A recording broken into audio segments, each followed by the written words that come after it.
Medical college میں داخلے کے لیے لڑکی کا فوٹو بنوانا۔ میں اس سال میڈیکل کالج میں داخلہ لینا چاہتی ہوں، مگر حکومت کے رائج کردہ اصولوں کے مطابق میڈیکل کالج کے امیدوار کا فوٹو کاغذات کے ساتھ ہونا ضروری ہے، جبکہ اس کی جگہ فنگر پرنٹ سے بھی کام چلایا جا سکتا ہے، مگر ہم حکومت کے اصول کی وجہ سے مجبور ہیں۔ اب ملک میں لیڈی ڈاکٹرز کی اہمیت سے بھی انکار نہیں ہو سکتا۔ اگر خواتین ڈاکٹرز نہ بنیں تو مجبوراً ہمیں ہر بات کے لیے مرد ڈاکٹروں کے پاس جانا پڑے گا جو طبیعت گوارا نہیں کرتی۔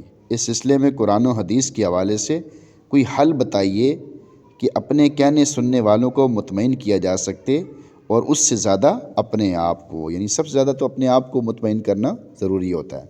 فوٹو بنانا شرعاً حرام ہے، لیکن جہاں گورنمنٹ کے قانون کی مجبوری ہو وہاں آدمی معذور ہے، اس کا وبال قانون بنانے والوں کی گردن پر ہوگا۔ جہاں تک لڑکیوں کو ڈاکٹر بنانے کا تعلق ہے، میں اس کی ضرورت کا قائل نہیں۔ یہ یعنی مولانا یوسف لدھیانوی رحمۃ اللہ علیہ یہ فرما رہے ہیں کہ میں اس کی ضرورت کا قائل نہیں، میں اس کی ضرورت کو نہیں سمجھتا۔ میں یہ سمجھتا ہوں کہ ویسے عام طور پہ جو دائیاں علاج کرتی ہیں اسی طریقے سے اس کو چلائیں، باقاعدہ طور پہ جو ڈاکٹر بنتی ہیں اس کی ضرورت نہیں ہے۔